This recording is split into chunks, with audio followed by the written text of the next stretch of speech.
Alrighty.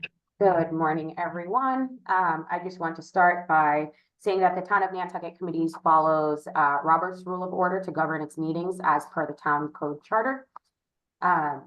And diving in as a preliminary matter, this is Chantal Blois-Murphy, Director of Culture and Tourism, serving as supporting staff.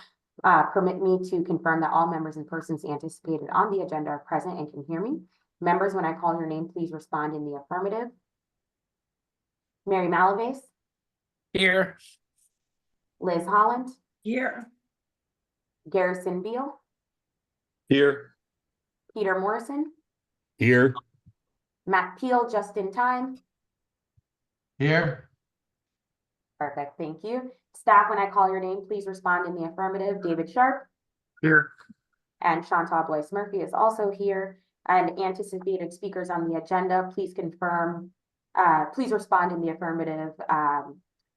Chief Michael Cranston. Here. Thanks for being here. Alrighty, so good morning. This open meeting of the Visitor Services Advisory Committee is being conducted remotely pursuant to Chapter 2 of the Acts of 2023. Ensuring public access does not ensure public participation unless such participation is required by law. This meeting will feature public comment, though I do not see any members of the public present. And for this meeting of VSAC, we are convening by video conference via Zoom app as posted on the town's website, identifying how the public may join. Please note that this meeting is being recorded and that all attendees are participating by video conference. Accordingly, please be aware that others can see you and to take care not to screen share your computer. Anything that you broadcast may be captured by the recording. All supporting materials that have been provided members of this body are available on the town's website. The public is encouraged to follow along using the posted agenda unless the chair notes otherwise. And just some ground rules.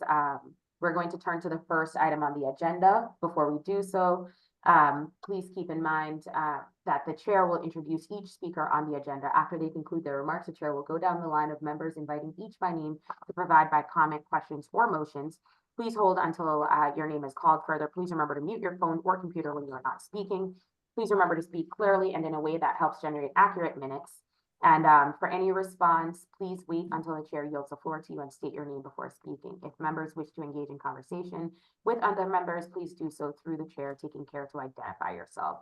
After members have spoken, the chair will afford public comment to those members of the public that have joined the meeting via Zoom. Members of the public who wish to speak must state their name and be acknowledged by and speak through the chair. Finally, each vote taken in the meeting will be conducted by roll call votes. Thank you all. All right. Thank you, Chantal. As I said, I don't know if you'll be able to see me off and on. My Wi-Fi keeps breaking up because of, I think, the construction in the area. But thank you all for being here for the May meeting of the advisory service for the town. I was not able to be at last month's meeting, but I do have a copy of the minutes that were done. So I would ask if there were no changes or corrections to the minutes of the April 9th meeting. All right, hearing none. I will ask for a roll call vote of the minutes as printed. Liz Holland. Approve. Peter Morrison. Approved.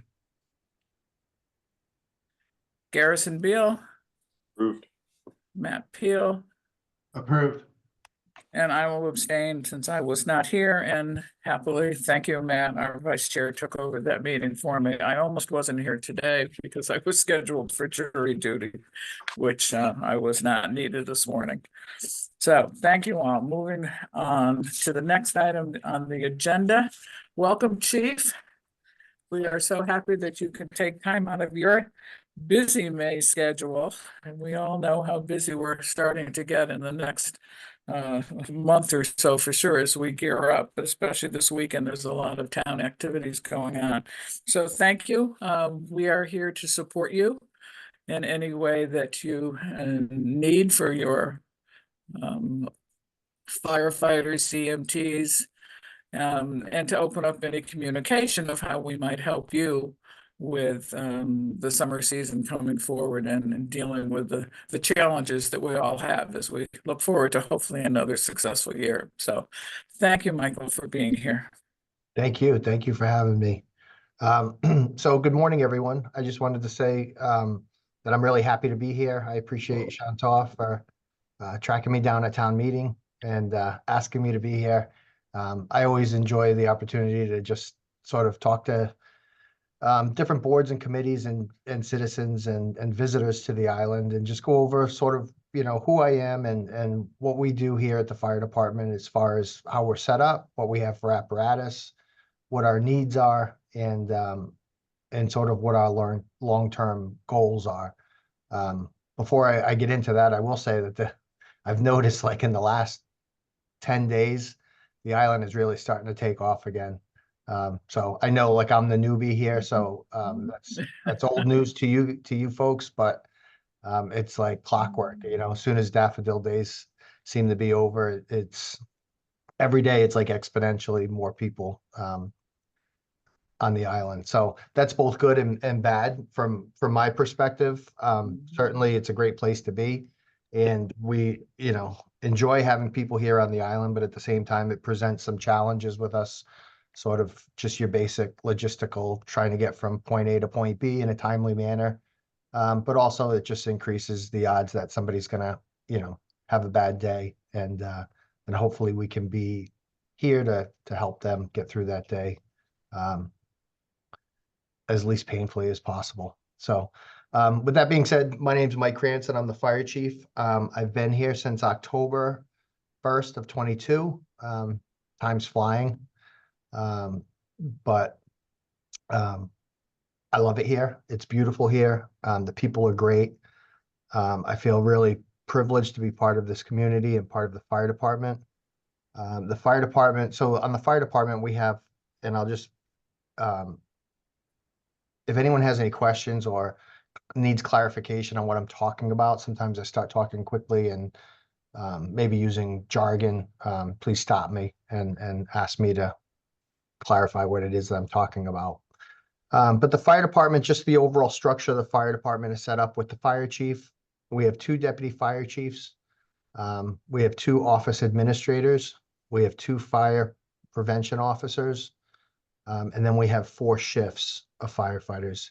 Each shift has a captain that leads the shift. And then there are 7 firefighters. So right now each shift has 8 firefighters. Recently, what we did is we've run a process. We're implementing a new rank within the fire department of lieutenant. So starting in June, actually, we've just completed the process. So starting in June, each shift will be led by a captain. There'll be a second officer in command of the shift, that it will be the lieutenant, and then there will be 6 firefighters on the shift. So we're trying to build up some rank structure and be able to sort of deploy people in just like the most efficient way that we can. So with that being said, we're moving in a good direction. The island has really, from what I read and what I gather and what I listen to and what I've seen, is that it sounds like the island has just grown at a much faster pace than maybe the fire department has. So over the last year and a half, and probably for the next year and a half, we're very quickly trying to play a game of catch up and get the staffing that we need. Many times, especially from probably this period going forward through the end of October, we have multiple calls that come in at the same time. So when that happens, if we don't have enough resources on duty, then what we do is we're asking people to respond from home. We send out a page, say, come on in, we need your help. Jump in an ambulance, jump in a fire truck, and respond to the next call. And that's just not, we just want to make sure that we can get to somebody in need as quickly as possible. So we're trying to make sure that we have the right amount of personnel on duty to be able to respond to those at least 2 calls that come in simultaneously. I used the example the other night at town meeting. It was quiet for about 6 hours. And then when I was sitting in town meeting, we had 4 calls that came in at the same time within like 5 to 10 minutes of each other. So, I mean, that just, that just wipes you out resource wise. So, we did get approval at town meeting to hire an additional 4 firefighters. So when we hire, when I hire firefighters, we try and hire them in groups of 4 because that allows us to put an extra firefighter on each shift. So that's sort of the plan. So come July, we're going to start that process of hiring. And we're going to hire 4 firefighters, and that'll bring our shift strength up to 9. So I did do some comparison research on all the departments on the Cape that have similar populations and seasonal influxes. And most of those departments have at least 10 people per shift, some as high as 16 people per shift. So, we're making strides towards getting to a better spot, but you always have to weigh that balance of being able to operate safely, have enough people to respond to multiple calls that come in, and also balance the what the taxpayer is willing to accept as a level of risk. I mean, certainly we all want to be safe and that kind of stuff, but there's a financial impact to that too. So we just have to make sure that we're being responsible. We're weighing all the benefits and costs associated with doing those things. And I think so far we have, and we've been very successful in our efforts to move forward. So I think that will continue. I'm excited about it. Like I said earlier, we have 2 deputy fire chiefs. One has not started yet. He's going to start at the end of May. May 28th is his start date. He comes from Bridgeport, Connecticut. He's an assistant chief in Bridgeport. He's retiring from the Bridgeport Fire Department after 25 years and coming to work with us. And the other deputy chief is from Easton, Mass. Excuse me. He's coming here after serving as an administrative captain in Easton, Mass and he's been there for 20 years. He's also a family practice nurse practitioner. He's part of the state hazmat team.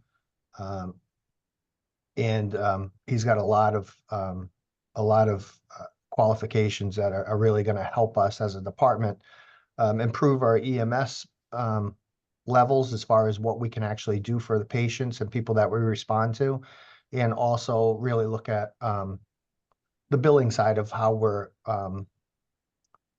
billing for our EMS calls to make sure that we're bringing in the revenue that we need to support our services. So those are just a couple of things that are going on right now in the fire department. It's a exciting time to be here, and we're excited to get through the summer. We just had 3 firefighter recruits graduate from the fire academy on Friday, this past Friday. So that was an exciting time. That program is an intensive, it's 10 weeks. It's actually moving to 12 weeks now. And so it's a real intensive 12-week program up in Stowe, Mass. So once the firefighters complete that program, they come out of there certified in Fire 1, certified in Fire 2, and certified in hazardous materials operations. Then they come back to the island and we finish signing them off. They have to be tested on every piece of apparatus that we have. So that's where we're at now with those 3 individuals. They were able to get signed off on some of the pieces of apparatus before Academy, and now we're in a process of finishing up and hopefully have them on the floor and counting towards staffing by the time the end of June and July hit. So that'll really put us in a much better situation. We have another firefighter who starts in the academy today, so he's gone, but that's great because that's progress, and that means he'll be out and I think at the end of August. And we have another one who's going in June. So there's a lot of moving parts. When we hire somebody, it probably takes about a year for that person to be signed off on all of our equipment and apparatus and go through the Fire Academy recruit training program. So it does take some time, but like I said, we're in a good situation. We have a couple people still lined up to go to the academy in September. And so once all of that's done, I feel like we'll be in a really good position to respond to and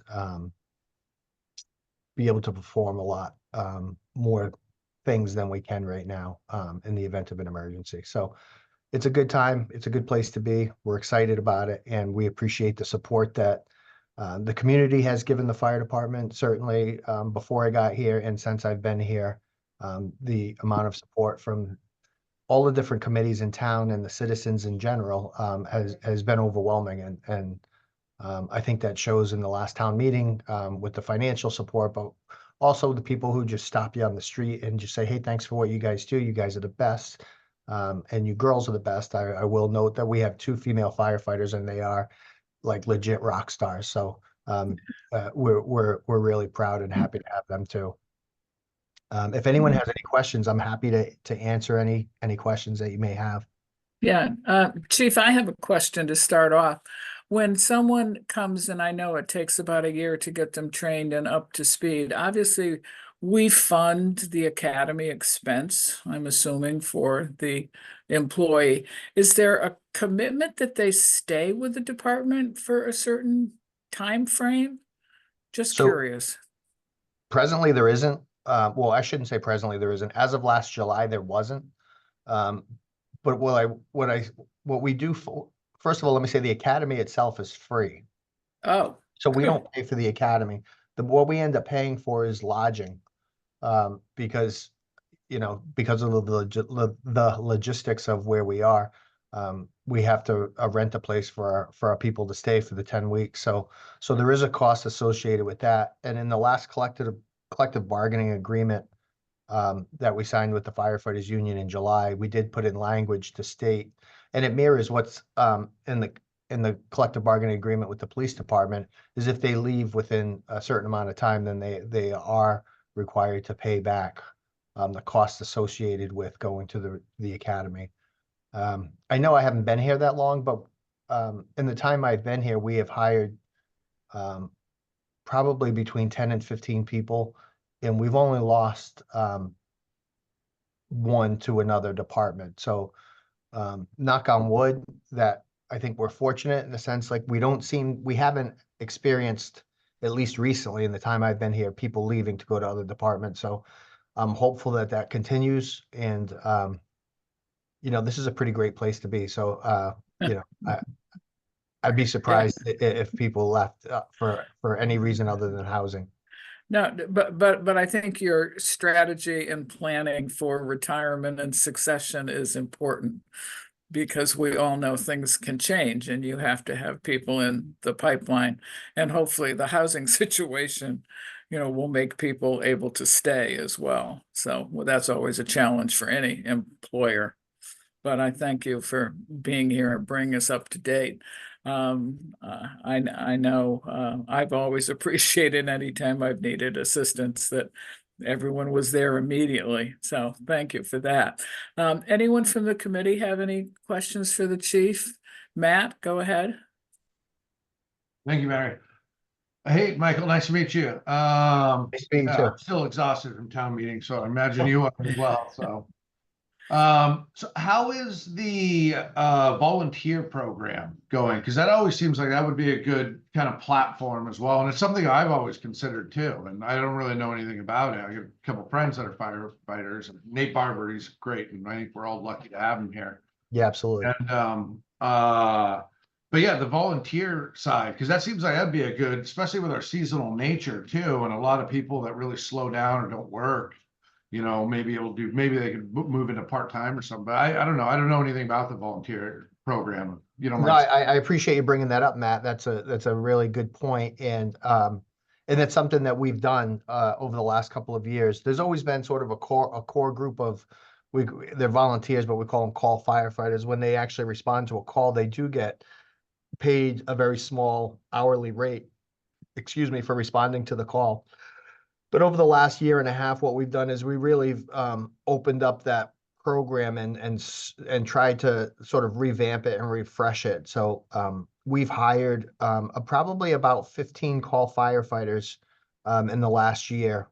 And what we do is, they have to go through all of the same physicals and sort of medical clearance to become a call firefighter. Even though we're not going to use them, we're not going to send them into a fire, but there's so much going on at the scene of an emergency where we need people to pull hose and move pieces of equipment and apparatus. And just sort of support the firefighters that are actually inside working on the fire. So what we do is we run a call drill a couple times a month, like it's usually on a Wednesday night. And all the call people come in and they actually do, whatever the topic happens to be for that night, we'll run a drill on that topic, and they work directly with the firefighters that are on duty, and then other firefighters come in from home to conduct the drill themselves so that they can continue the drill if we actually get emergencies going on. But it's good because it makes us better. It sort of, as you suggested, sort of supports our mission as far as having enough staff on scene to do stuff. And when we run those drills, it's number one, it's good, obviously, because those call firefighters are getting the knowledge, but it also allows them to work in a non-emergent setting with our career people and sort of develop those relationships. And we've actually pulled quite a few of our career firefighters from that call program. So, it does take a year to get them in the pipeline, but if they were already call people, it really does speed up that process because they've already been through the physical, and the physical is just, it's pretty intensive, you could imagine, just because of the job. But it does speed up that timeline. So I think the program has been really successful, and we plan on continuing it. And we can sign you up, Matt, if you're. Any other questions for the chief? Liz?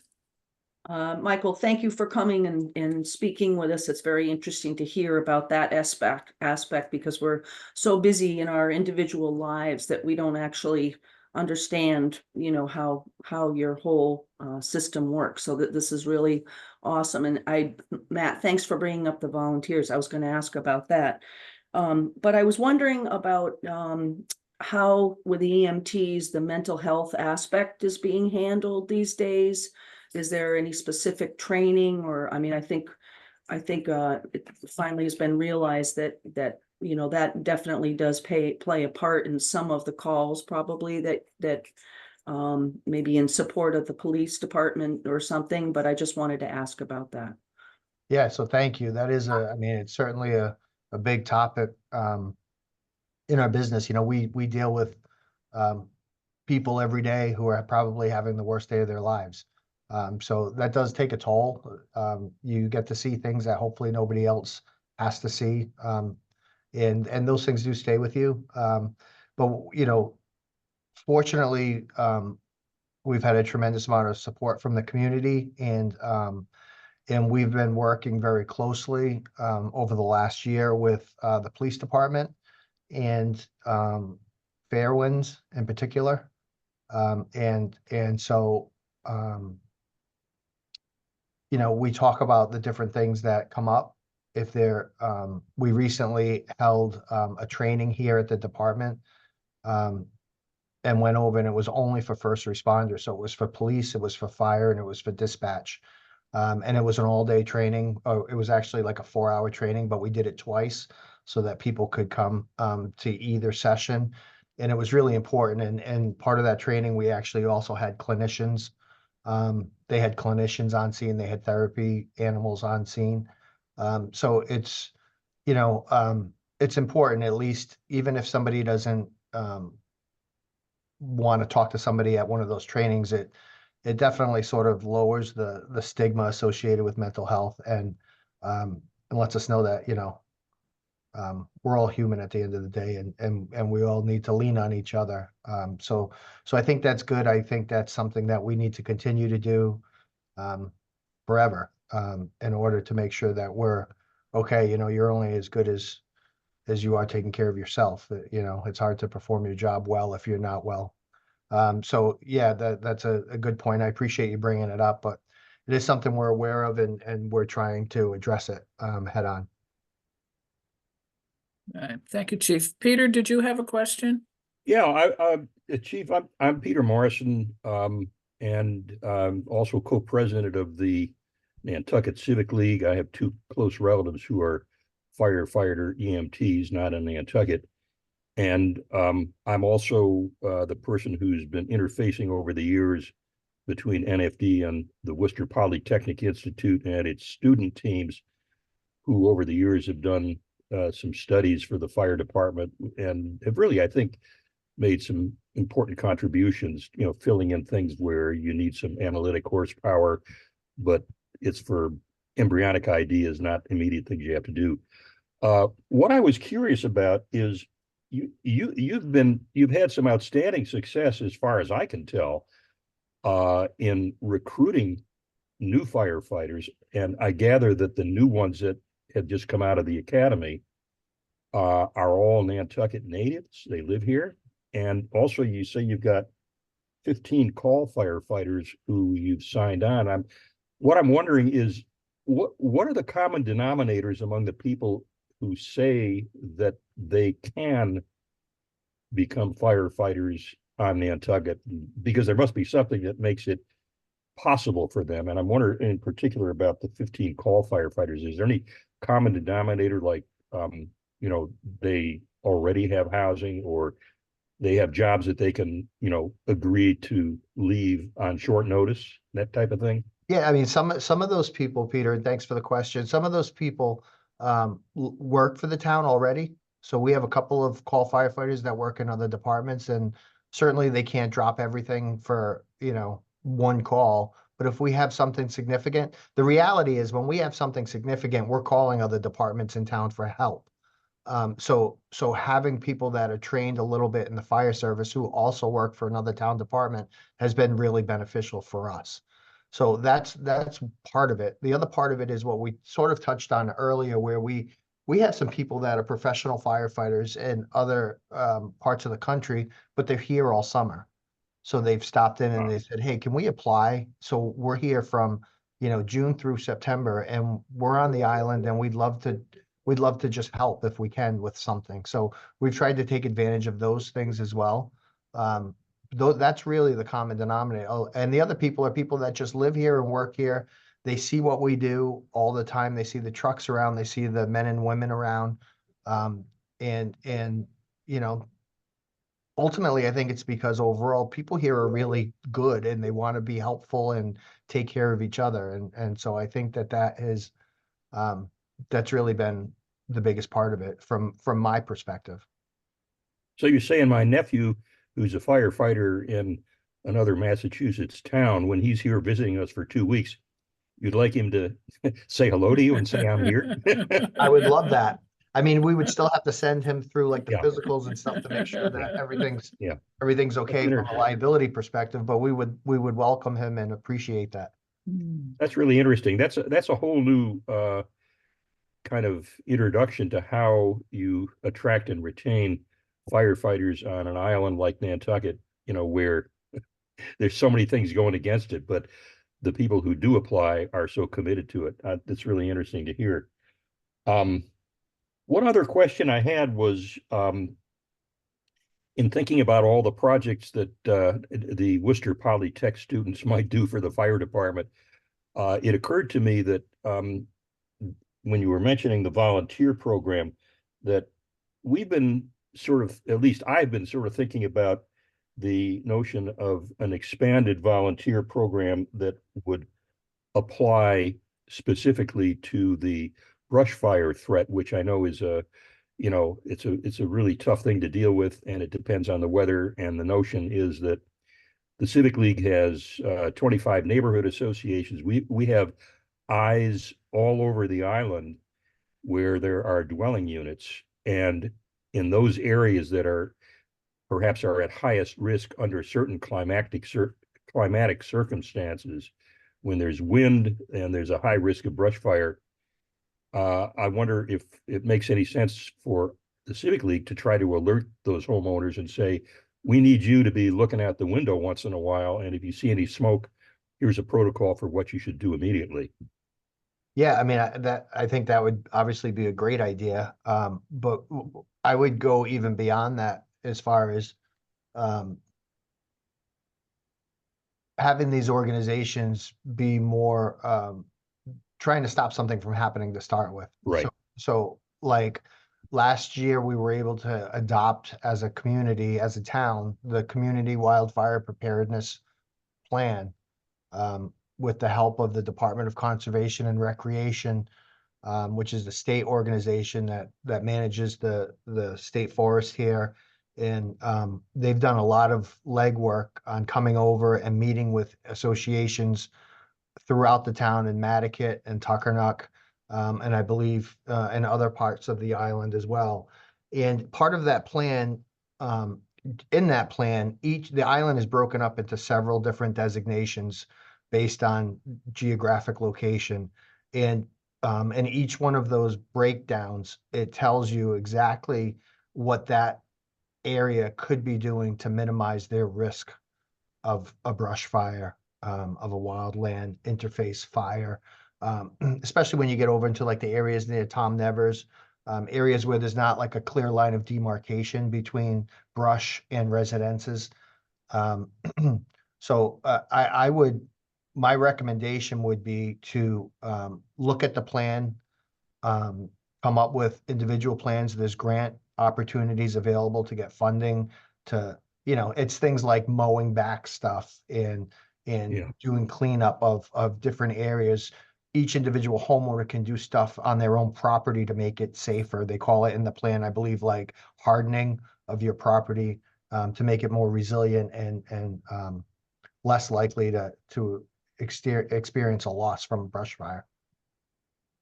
Well, that sounds like I've got a project to suggest to you. I'll get back to you with an email. Okay. All right, that That's sounds good. exactly Thank you. what one of these WPI teams could take from a concept to an action plan without your having to expend any time or effort on it. They get it done and deliver a report and say, this is how to do it. And we've worked out all the bells and whistles. That I'll would be get- great. I really appreciate Sure. their support and thank you for helping that. Any other questions for the chief? Shanta? Not a question, just a comment, I guess.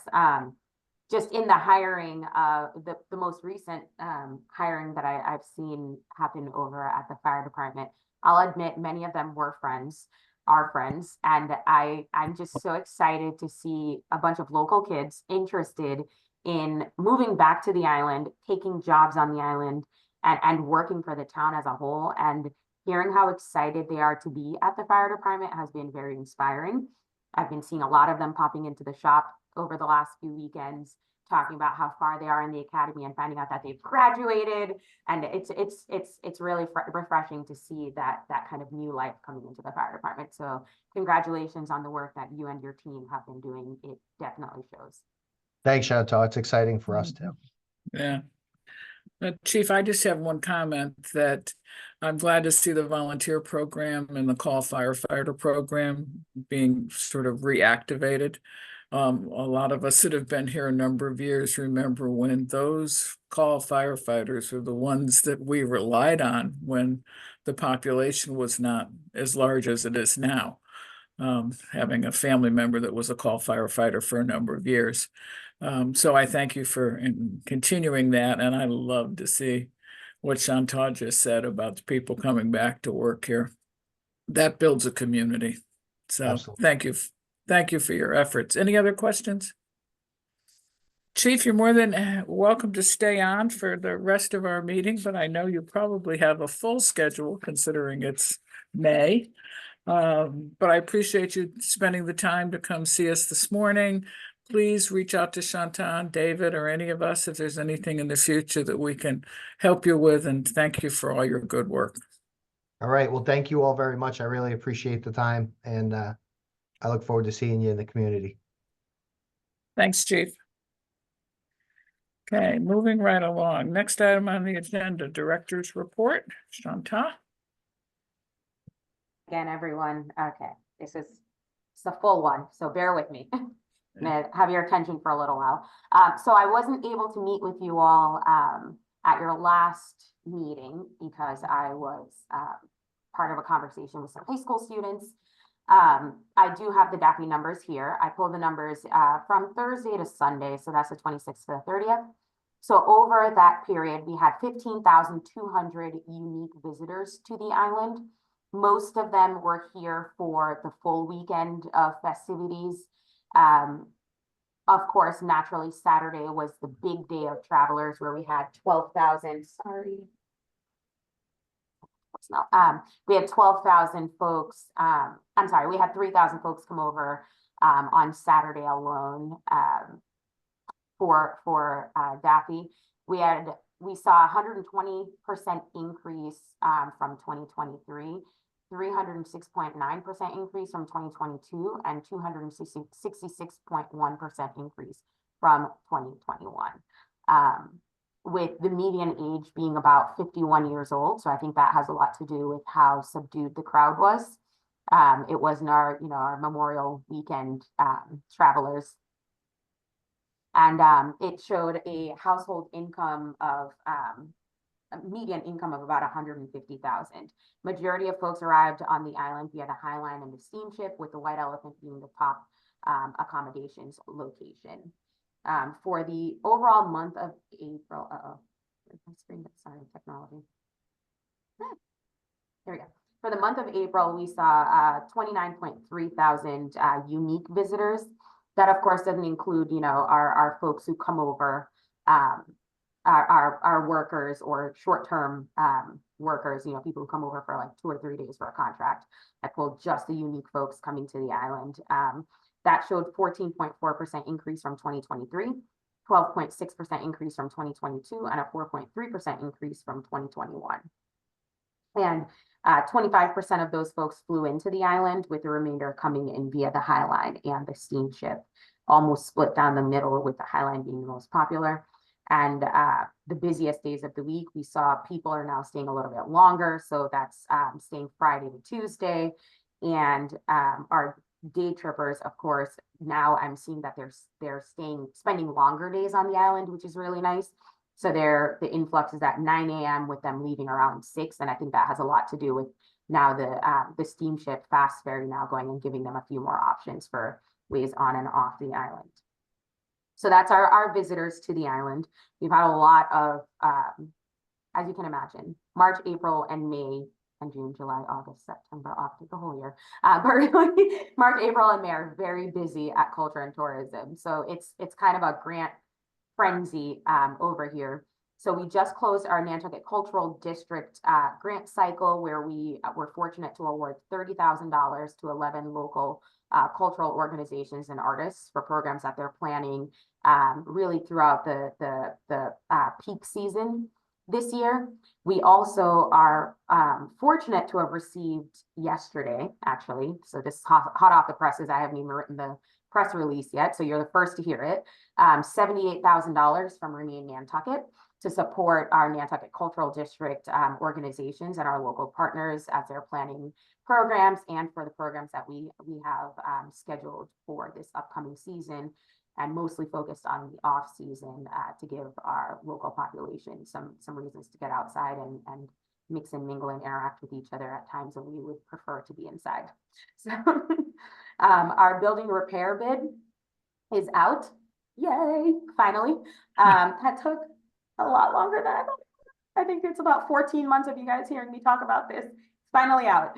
And we had our pre-bid meeting yesterday, which I'll admit Tall Paul from DPW and I were the ones leading the pre-bid meeting. We weren't expecting to see a single person show up, because that's what often happens whenever the town puts out bids. But we actually had one company.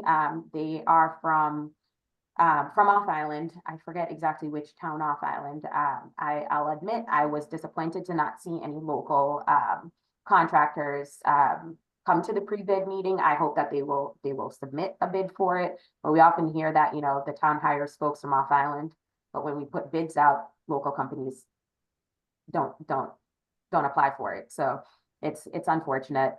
But again, the bid is still out. It doesn't close yet. So I'm hoping that we can get some local contractors to apply. The new Nantucket Cultural District interactive kiosk has been installed at the Greenhound building, thanks to, again, DPW for carrying that heavy screen, and to the Novismos for getting the program installed and all the tech that goes into that I do not understand, but it is there. If you happen to be walking by the Greenhound building, pop in.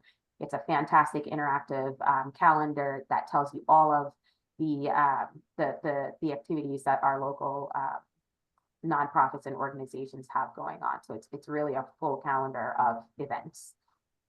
And thanks to the NRTA for allowing us into their space to install that.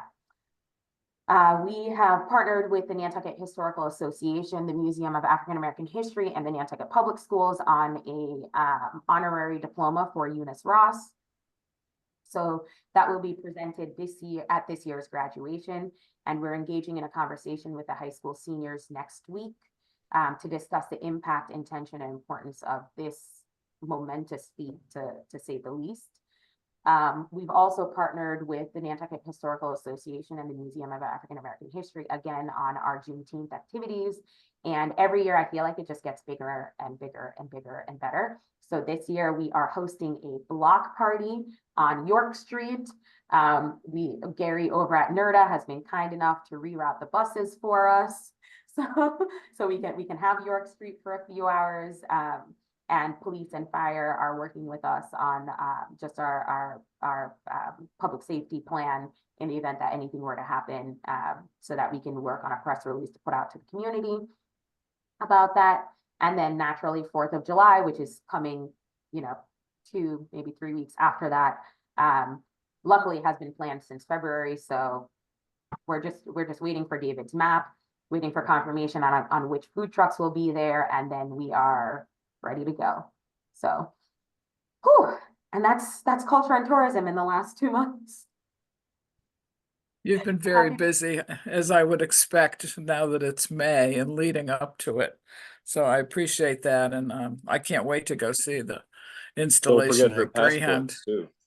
Yes, Goodness, yes. passport numbers have been increasing too. So, any questions from the committee for Chantal before we move on? Sarah? Yeah, thank you. Chantal, maybe you mentioned this, but I mean, I'm super impressed with first of all, I'm super impressed with the numbers that you're able to digest and pull together from all your different metrics. It's really helpful to see the growth and to be able to tease out those, the commuters and workers. I'm curious, as Mary started to mention the passports, I know that like from your last report that was really successful, and it was, there was kind of a wait at some point. Are you going to sunset that in the summer or pause it because you're so busy? Or I'm just curious how that's going to work. There is no pause to this. It is still going Monday and Wednesday from 8 to noon. I'm hoping that come July, we'll be able to start the hiring process for a special events and cultural affairs coordinator who will also be helping me with that. So I won't be on my own. So, but I mean, I'll admit, as long as people arrive prepared, it takes me about 15 minutes tops to get through each application, but the key is arriving prepared. And David and the rest of the visitor services staff has been very helpful, making sure that people have what they need before they come into the appointment, pointing them in the right direction of what they need as well. So it's probably at this point the easiest thing that I have to do throughout my day. Any other questions for Chantal? I do see we have a member from the public that has joined. Kathy, are you there? Is this a question Yes. for Chantal or something for the end of the agenda? I think Chantal, just two things. I had put one thing in the chat, which you all have, and I just sent this all quickly. That's another one. I just wanted to let everybody know that the links to lodging that are on the town's website don't work. So the lodging organization, the Lodging Association of Nantucket, its webpage it either doesn't exist anymore or the link is broken. So if you click on that, if you're looking for lodging on the island, you get an internet error. So that's one thing. And I just, the second chat I sent is the link that doesn't work. So you probably want to fix that. And the first link I sent was something I had talked to Chantal about a couple of years ago. I just wanted everybody to know it exists and it's up and running. Nantucket Together has a group of people who rent their homes and people who don't rent their homes, who are willing to put up visitors who are stranded on the island for any reason, you know, the ferries aren't running, or there's a problem with transportation, or they came for the day and got stuck on the island. So we coordinate if anybody's interested. People will open their homes either for nothing, they have extra rooms, or or maybe just for the cleaning fee for people to come stay there. Or if there are displaced islanders, if you have a bad storm or flooding or something, and people are displaced from their homes on the island for any period of time, we can coordinate and find people who could put them up. So that, just wanted to get that out there. Thank you. All right. Thank you, Kathy, and obviously Shanta and David will have all that information, so that's a good resource. We've been working on stranded passengers for quite some time, so thank you for sharing that. Any other questions for Shanta? I just want to respond really quickly. The Lodging Association link, we have been scrubbing our website trying to get it off. So it looks like we might have missed it somewhere. So I'll let the website folks know that it needs to be removed, but we've been going through and removing it wherever we find I it. think the link is in the brochure too, that you handed out. The Lodging Association brochure? I think so. I think one of the brochures. It's been removed. It's Yeah, been we removed. removed it Okay, last thank you. year. Yeah, Sure. thank you. And then I commend you and the group that you're working with that have put this together. Unfortunately, and I will say this publicly so everyone knows, the liability of placing people in private homes for the town is just something that we can't get involved in. But there are a lot of ways that you can advertise that to the public. And I think the community as a whole has been really good about sharing information in the event that people get stranded, about private homes that are available and community members that are willing to host folks in desperate situations. But as a municipality, we can't get involved in that. So that is why we can't post that link in our lodging stuff. But I just want to say personally, Kathy, thank you for organizing that. Yep, Shanta, thank you very much for that clarification. That's what I believe the case was. But Kathy, thank you also for sharing the information.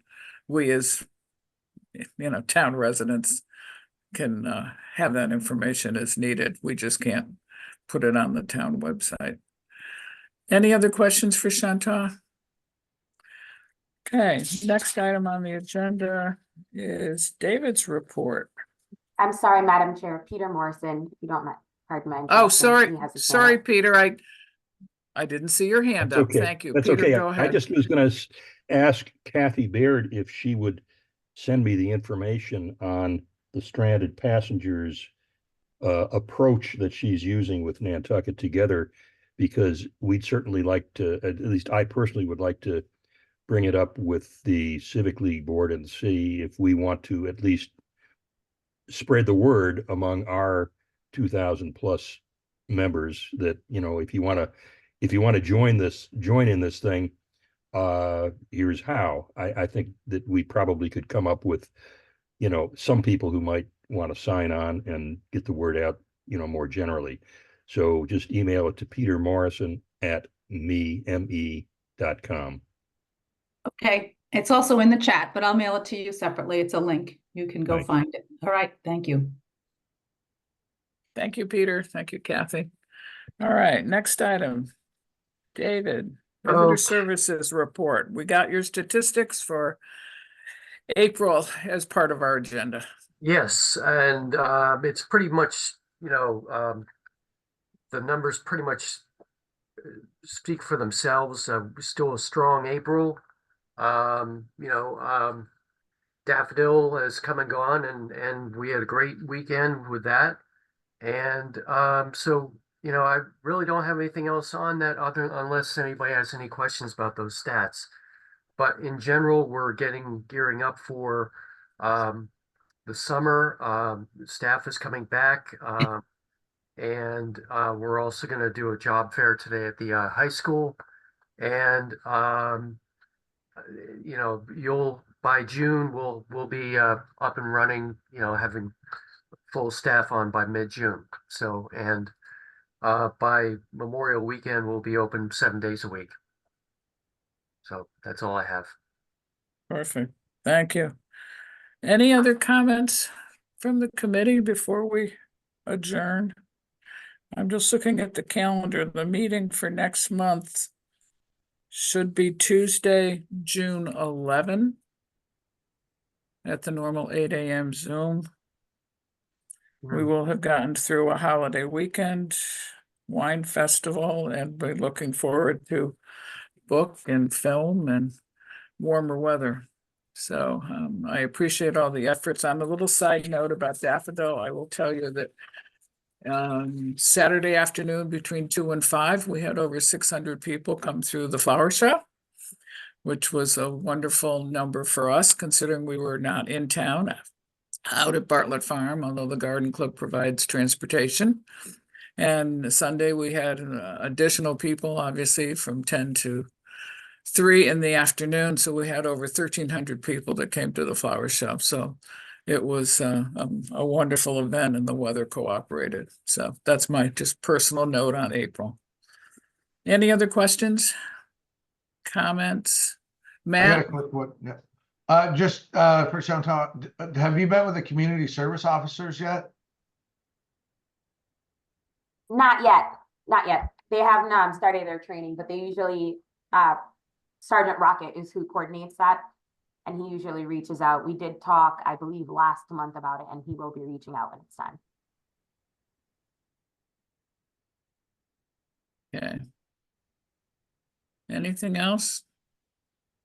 Thank you all for being here. Enjoy this beautiful day. And thanks Chantal and David for all the good work you do for the town. Keep this committee organized. Yep. All right, can I have a motion to adjourn? Motion to adjourn? Yeah, second. Second by Peter. Thank you, Peter.